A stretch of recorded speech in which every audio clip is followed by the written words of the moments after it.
तिलकचंद भैया यहाँ यूज रहो। ये भक्त हो सके तो थोड़े थोड़े आगे सरक जाओ, पीछे और थोड़ी जगह हो जाए। हाँ भाई तिलकचंद, ये माइक वाले भैया जो हैं, जहाँ भी मेरी आवाज सुन रहे हो, दरबार में आने का कष्ट करो। अब मोए भरोसे हनुमंता, अब मोए भाव भरोसे हनुमंता, अब मोहे भरोसे हनुमंता, अब मोह भाव भरोसे हनुमंता। पूर्ण भगत जी दूसरों का इंतजार मत करो, और बोलेंगे। एक बार बादशाह कहने लगा बीरबल से, यार बीरबल एक बात बता, अगर तेरी मेरी दाढ़ी में आग लग जाए तो पहले तो किसकी बुझाएगा? बीरबल बोलो पहले तो एक दो रगड़ा अपनी में ही मारूंगा। तो दूसरे इनका इंतजार मत करे करो, बोल बुलवाए करो महाराज। अब मोहे भरोसे हनुमंता, अब मोह भाव भरोसे हनुमंता, बिन हरि कृपा मिले नहीं संता, बिन हरि कृपा मिले नहीं संता। हे हनुमान जी, अब मुझे भरोसा होगा कि भगवान मुझ पे कृपा करने लगे, क्योंकि बिना उनकी कृपा के संतों के दर्शन, संतों का मिलना नहीं होता। संत किसे मिलते हैं बताया है, संत विशोध मिले ही परिते, संत विशोध मिले पर तेरी। किसको? चित वही राम कृपा कर जेहि, जिस वही राम कृपा करके। यहाँ तो भगवान की बड़ी कृपा है भक्तों पे। रोज कोई ना कोई संत आ जाते हैं दर्शन देने के लिए, तो हम सबके कितने अच्छे भाग्य हैं। पर जिन पे भगवान कृपा नहीं करते, वे बेचारे कोशिश करते करते भी नहीं आ पाते। कौन आते हैं, कौन इस रास्ते पे पैर रखते हैं? अति हरि कृपा जाहे पर हो कोई, अति हरि कृपा जाए पर होए। पाव दे एहि मार्ग तो कोई, पाव दे एहि मार्ग सोए। वही इस रास्ते पे पैर रखता है, इधर को आता है, जिस पे भगवान की अति कृपा होती है। थोड़ी कृपा में भी बात नहीं बनती। एक सज्जन से कहने लगे, यार भाई तू गंगा जी नहाने ना गया घने दिन से, पता ना कितने दिन हो गए, चल गंगा जी नहाया मैं। वाह, हम कद मना करें, हम तो तैयार हैं चलने को। तो चल, वो अब कह तो दी, अब कसर कहाँ रहेगी? जब हमने कह ही दी गंगा जी नहाने को, तब कोई कसर रहेगी? वो सज्जन बोले, अरे भाई चलो चल, जब हम भी चल रहे हैं यूँ तो चलो। वहाँ जाके बोलो कि अब तो हम गंगा जी पे आ गए, अब तो न रही कोई कसर। अरे अब जब आ ही गया तो अब नहाई ले तो मैं लत्ता उतारे दूँ, लत्ता उतार दिए। जब बोलो अब तो न रही कुछ कसर, और उल्टे लत्ता पहन के वापिस आ गए। तो जब तक कृपा में कसर होती है तो पूरी सफलता नहीं मिलती। तो भगवान की कथा हमें ये सब कुछ सिखाती है कि हम भगवान की कैसे प्रार्थना करें, कैसे निवेदन करें, कैसे अपने व्यवहार में बर्ताव में भगवान की कथा के शब्दों को उतार के व्यवहार में लाएं। अब कथा में तो सुन के आए हैं, बहुत अच्छी बात है कि भाई ऐसी वाणी बोलिए मन का आपा खोए औरन को शीतल करे आप शीतल होए। और घर जाके कैसी वाणी बोलें, खासकर सास की बात रहे, बुरा ना माने कोई, जो सास बनी हुई हैं घर जाके कैसी वाणी बोलेंगी, ऐसी वाणी बोलती जो जम के झगड़ा होए। फिर सत्संग को क्या फायदा। एक बार में दिखा रहे टेलीविजन में, कोई सत्संग सुन के आई, अपने पति देव बताने लगी, देखो सत्संग में तो बड़ी अच्छी बात सुनाई, जहाँ पति परमेश्वर की तरह हो, पति की सेवा करनी चाहिए, पति की आज्ञा पालन करनी चाहिए, एक बालकन की बना रखी। तो पति कहने लगा ये तो बड़ी अच्छी बात सुन के आई है, हमें प्यासी लग रही है, एक गिलास पानी ले जाओ।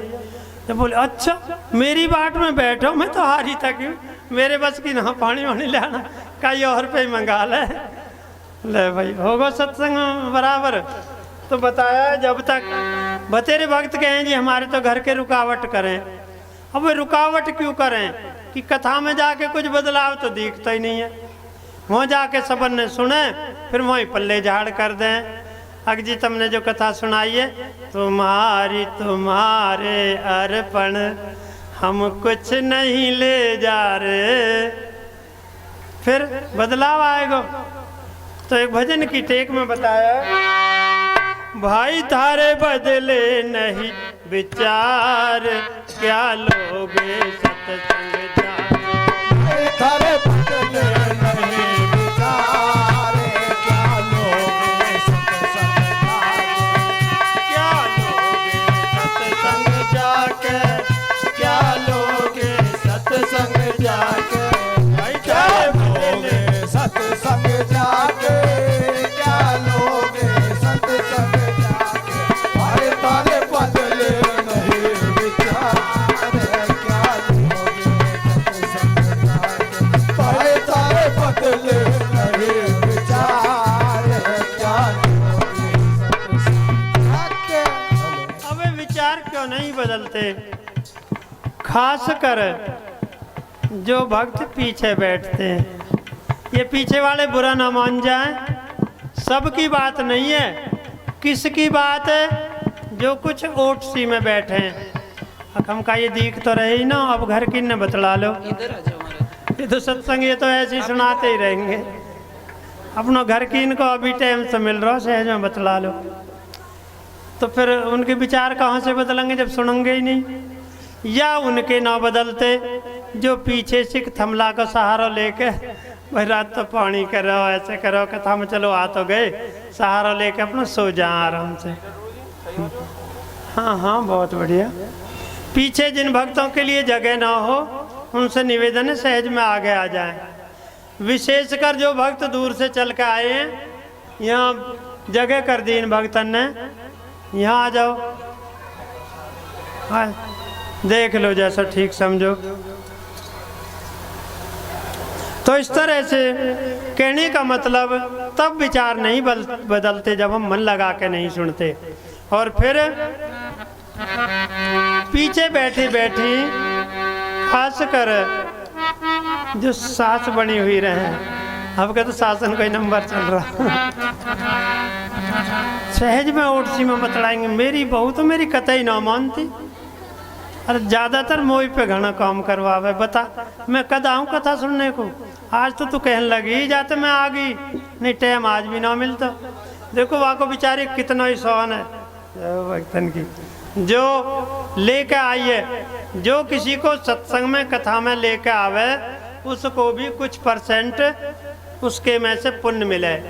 अपना तो मिले ही मिले और दूसरे का ज़्यादा मिले, दूसरे के में से मिल के ज़्यादा हो जाए। कोई 2-4 ने बुला के लाए तो उनके में से भी तो ज़्यादा बढ़े ही तो दूसरे का हित करने में किसी को कोई लेके आए तो वो हितैषी होता है। तो बताया हाँ ऐसा हो जाओगे पीछे मदन भगत जी आ जाते तम भी पीछे। यहाँ भक्त फिर खड़े होने लगे, बेचारे ने बैठने को जगह ना मिले, तुम परेशान हो जाओगे, इनके जगह हैगी, आ जाओ। एक ही बात है, थोड़ा फर्ज भी बनाया अतिथि सत्कार को इन भक्तन को, तो इनके अतिथि सत्कार भी स्वीकार कर लो। वे विचार क्यों नहीं बदलते? जब सत्संग सुनने जावे, निंदा चुगली वहाँ बतलावे। जब सत्संग सुनने जावे, निंदा चुगली वहाँ बतलावे।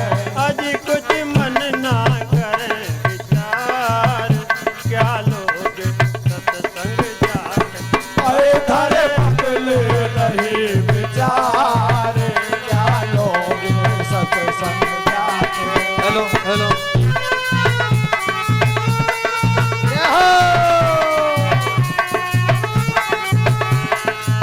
तो इसलिए सत्संग में, कथा में अपने काम को जल्दी निपटाते हैं, समय निकालते हैं, फिर आते हैं, तो फिर क्यों ना उसका पूरा लाभ उठाया जाए। मन लगा के सुनो, जो हमारे मतलब की बातें। पहली बात तो भगवान की कथा में सभी बातें हमारे मतलब की होती हैं, पर फिर भी अगर कोई ऐसे मानते हो भाई ये ना हमारे मतलब की, छोड़ दो, जो मतलब की वो ग्रहण कर लो। संतों का, भक्तों का स्वभाव कैसा होना चाहिए? छाछ जैसा, सूप जैसा। जैसे छाछ ना आज फटके, ऐसे ही भक्तन का, संतन का स्वभाव होना चाहिए। तो फिर भक्तन ने क्या फटकना चाहिए? भगवान की कथा में जो कुछ सुने उसे फटक ले करो, अच्छे अच्छे ग्रहण कर लो, थोते थोते छोड़ दो। साधु ऐसा चाहिए, भक्त ऐसा चाहिए, जैसा सूप स्वभाव, सार सार को गहे रहे, थोता दे उड़ाए। तो ऐसा होना चाहिए। एक संत रेलवे स्टेशन पे रामायण पढ़ रहे थे, रामायण का ही प्रसंग चल रहा ना थोड़ा, तो रामायण हमें हर प्रकार की शिक्षा देती है। तो एक वहाँ भक्त कोई भी सज्जन आते, कोई सुनन लगता, कोई अपना प्लेटफार्म पे चले जाते, थोड़ी देर में गाड़ी आ गई, वो महात्मा बैठ गए और भी सज्जन बैठ गए। तभी एक सज्जन पीछे से आगे को आवाज़ लगाते आ रहे थे गाड़ी में, अरे भाई कोई गाड़ी को रुकोइए, कोई गाड़ी को रुकोइए, हमारे तो बच्चे नीचे रह गए। वो महात्मा वहाँ भी रामायण पढ़ने लगे बैठ के गाड़ी में। वो कहने लगे, रे भैया तेने रामायण ना पढ़ी है? भाई भगत थे ना रामायण ना पढ़ी? कहने लगे महाराज तो मैं रामायण की पढ़ रही है, हमारे तो बालक नीचे रह गए। कहता कहता आगे बढ़ गया। वो तो आगे बढ़ गया, पर जो महात्मा के पास बैठे थे उनके मन में प्रश्न उठने लगा। कहने लगे महाराज जी अगर इसकी रामायण पढ़ी हुई होती तो क्या होता? जब नहीं रहते इसके बच्चे गाड़ी से नीचे, जब क्या होता? भगवान चढ़ा देते, रामायण चढ़ा देती, क्या होता? वो संत कहने लगे अगर इसकी रामायण पढ़ी हुई होती तो रामायण में केवट प्रसंग है।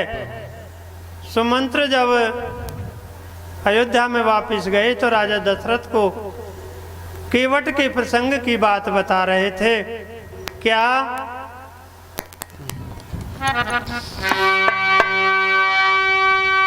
राम सखा तब नाव मंगाई,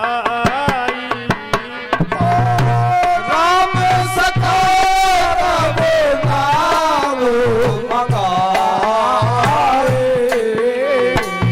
राम सखा तब नाव मंगाई, राम सखा तब नाव मंगाई। भगवान राम के सखा निषाद राज ने नाव मंगाई और फिर भगवान किस तरह से चढ़े? प्रिया चढ़ाए चढ़े रघुराई, सिया चढ़ाए चढ़े रघुराई। अगर इसकी रामायण पढ़ी हुई होती तो रामायण में ये प्रसंग आया कि भगवान ने पहले सीता जी को चढ़ाया, फिर नाव में चढ़े। अगर इसकी ये बात पढ़ी हुई होती तो पहले बच्चों को चढ़ाता, घरवाली को चढ़ाता। आप तो थोड़ी बहुत चलती हुई मैं भी भग के चढ़ जाता। अगले श्रीमान जी आप चढ़ गए, गाड़ी चल दी, तो बच्चे तो नीचे रहने ही थे। तो रामायण से हमें हर प्रकार की शिक्षा मिलती है। तो अब श्रीमद् भागवत में प्रवेश करते हैं, 10वें स्कंद में। तो 2 मिनट संकीर्तन बोलेंगे। महाराज जी 2 मिनट बुलवा दो।